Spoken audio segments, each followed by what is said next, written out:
Before we go on to details of the generalized linear model, it will be a good idea to review the concepts of likelihood-based inference. Now, you have already studied some concepts of inference and some principles, such as, for example, the MVUEs and the blues.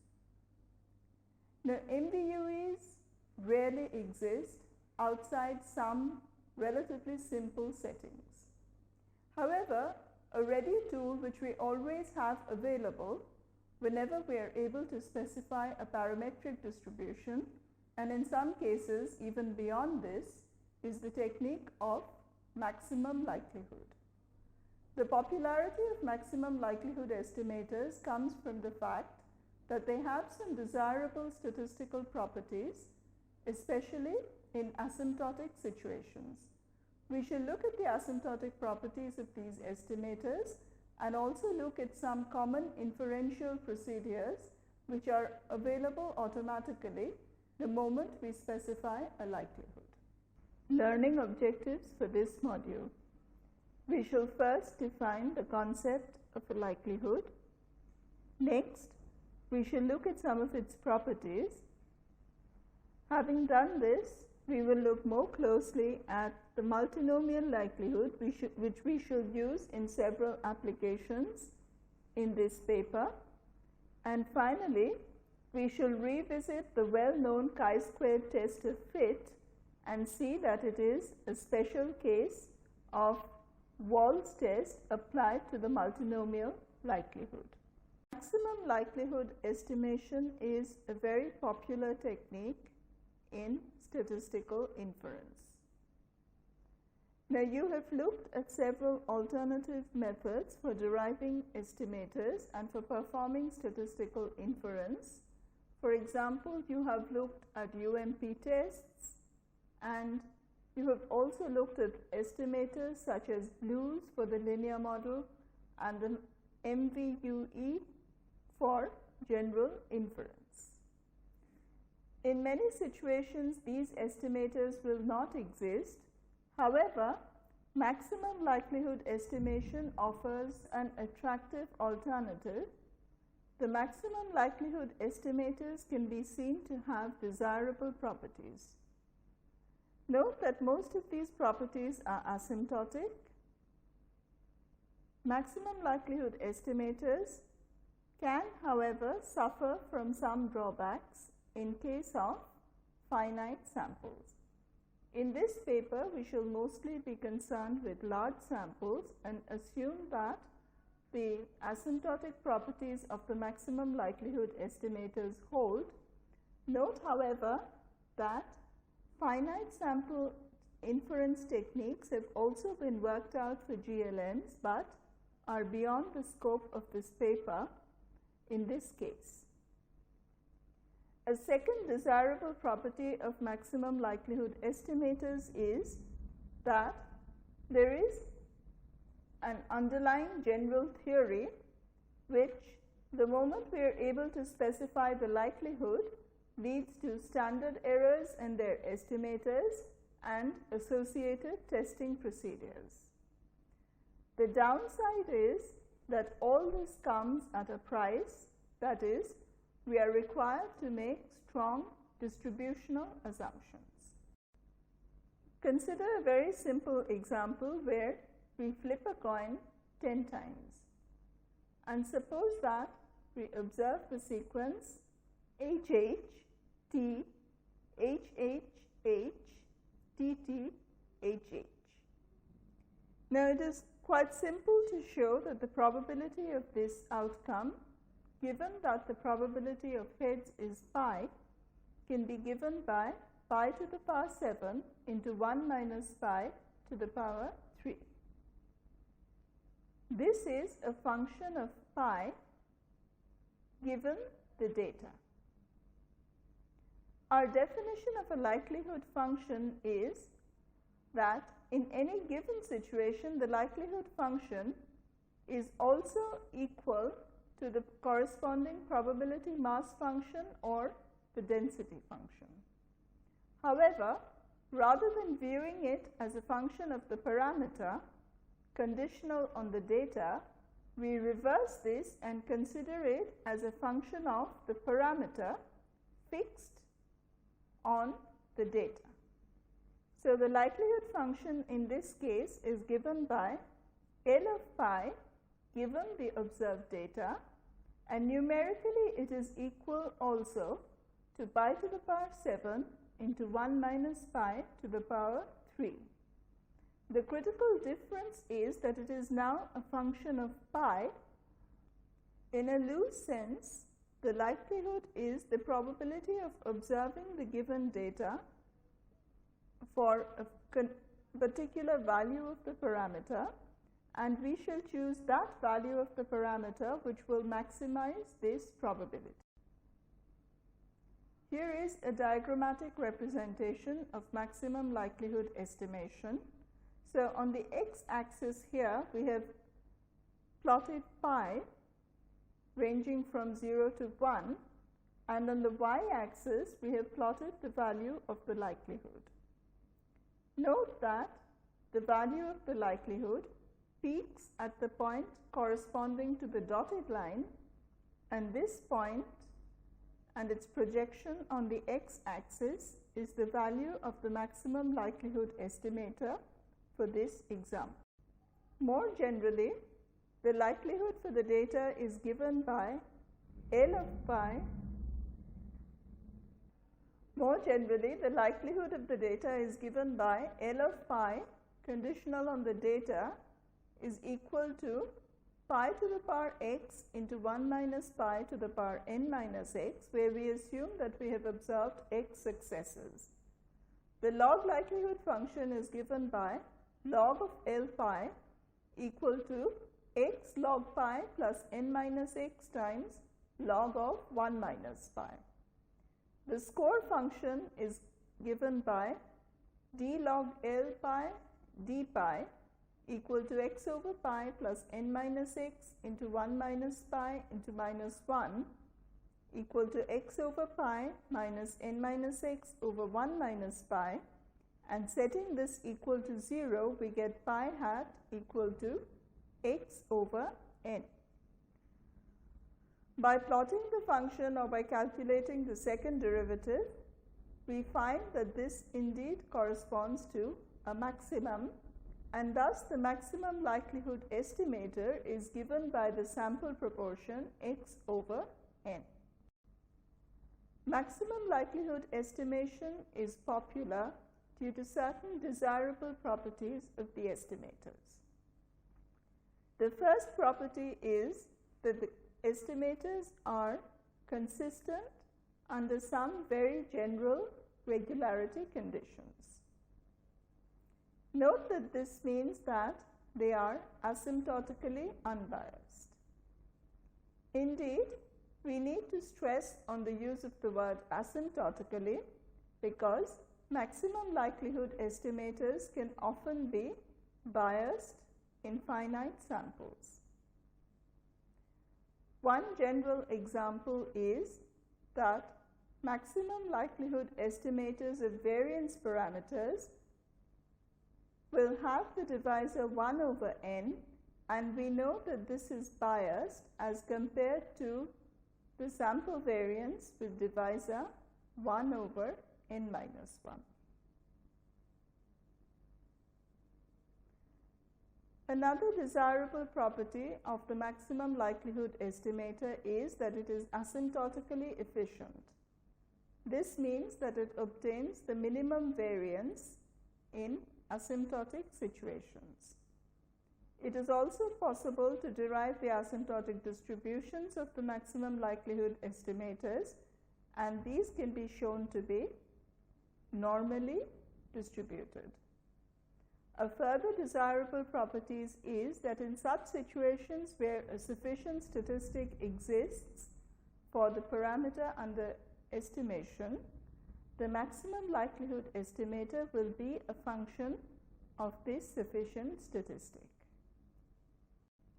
The asymptotic variance of the maximum likelihood estimator is calculated from the information matrix. So if we assume that the parameter is specified by alpha, I of alpha is equal to minus of expectation del square log L alpha del alpha square. The asymptotic variance is given by the inverse information matrix. We can also define the likelihood ratio corresponding to a distribution. So minus 2 log of L alpha hat, where alpha is some pre-specified value and alpha hat is our maximum likelihood estimator, is equal to twice of log of L alpha hat minus log of L alpha, and it is well known that this follows a chi-squared distribution and can be used for the purposes of inference. We have assumed here that alpha is a single scalar parameter. These properties can easily be generalized to the case where we have a vector valued parameter. An automatic consequence of using maximum likelihood for estimation is that we have a ready-made testing procedure. So say for example, we have a scalar situation where we have a single scalar parameter and we wish to test H naught alpha is equal to alpha naught for some specified value alpha naught. This can be done using Wald's test statistic, which is given by Z equal to alpha hat minus alpha naught by square root over V alpha hat. Alpha hat here is the maximum likelihood estimator of alpha, and V of alpha hat is its standard error derived from the inverse information matrix evaluated at alpha hat. The statistic Z follows a normal distribution with mean 0 and variance 1 under the null hypothesis alpha equal to alpha naught. A second option is the likelihood ratio test, and this is given by minus twice log L alpha naught by L alpha hat equal to twice of log L equal to twice of log L alpha hat minus log of L alpha naught. So for the case where alpha is a scalar valued parameter, we know that this will follow a chi-square distribution under H naught with 1 degree of freedom, and hence can be used to test the hypothesis alpha equal to alpha naught. Chromatic representation of the three tests. The Wald statistic is looking at the differences between alpha hat and alpha naught standardized by their variance. On the y-axis on this graph, we have plotted the value of the log likelihood, and the likelihood ratio test is looking at the corresponding differences in the value of the log likelihood. The score function is given by the derivative of the log likelihood, and thus we are looking at the significance of the tangent of the likelihood evaluated at alpha naught. In general, for large data sets, the three procedures will lead to very similar estimates. Chromatic representation of the three tests. The Wald statistic is looking at the differences between alpha hat and alpha naught standardized by their variance. On the y-axis on this graph, we have plotted the value of the log likelihood, and the likelihood ratio test is looking at the corresponding differences in the value of the log likelihood. The score function is given by the derivative of the log likelihood, and thus we are looking at the significance of the tangent of the likelihood evaluated at alpha naught. In general, for large data sets, the three procedures will lead to very similar estimates.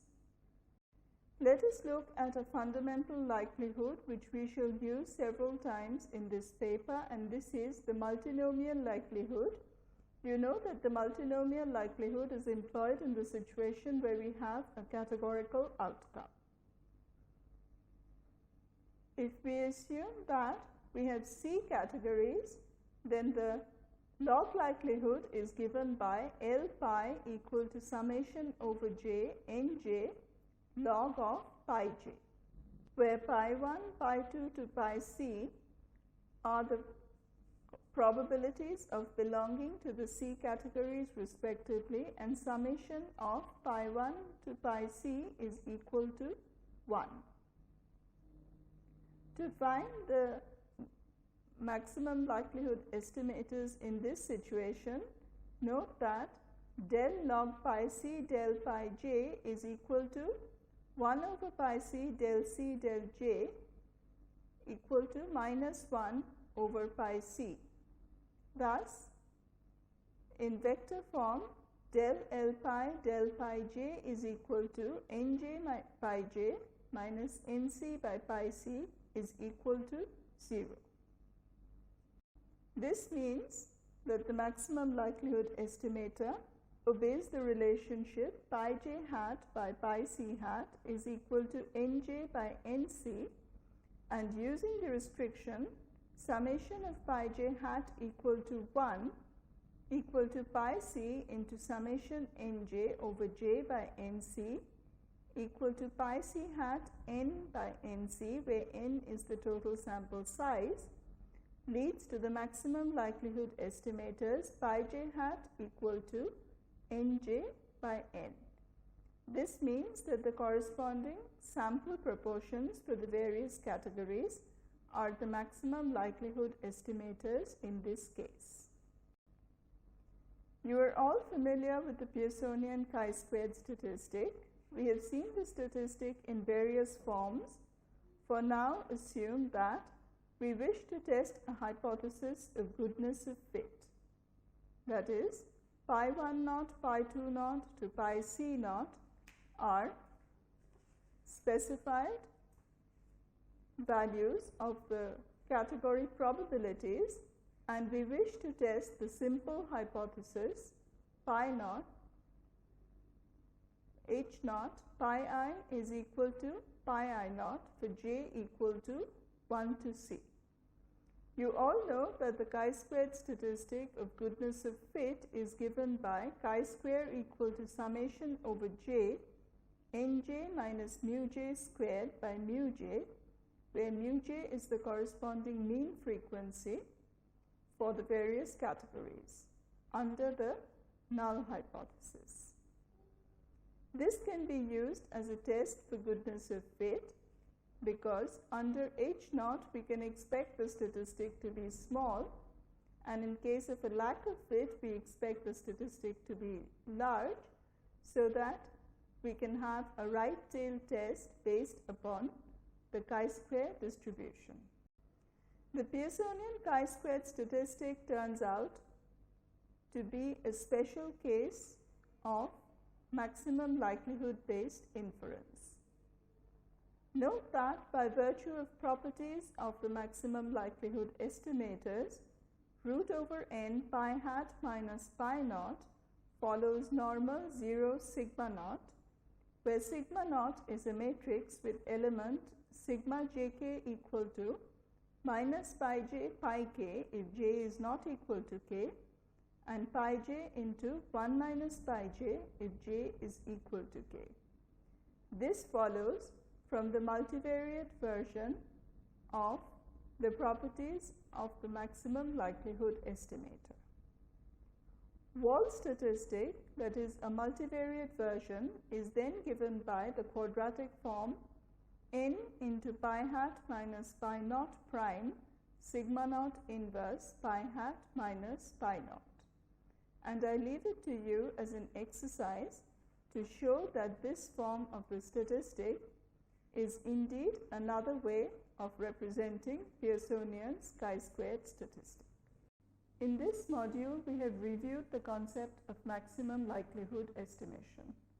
Maximum likelihood estimation is a very popular technique for statistical inference. The reason it is so popular is because the estimators have some very desirable properties.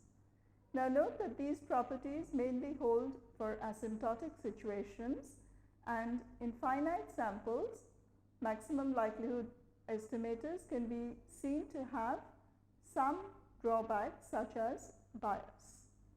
However, an additional reason why they are so popular is that the moment we specify the likelihood based on some very general regularity conditions, we are automatically available some methods of inference such as Walls test, score test, and the likelihood ratio test. So we have reviewed these tests in this module. Finally, we have looked at the multinomial likelihood and also derived the well-known chi-square test of goodness of fit as a special case of a Wald test using maximum likelihood estimators.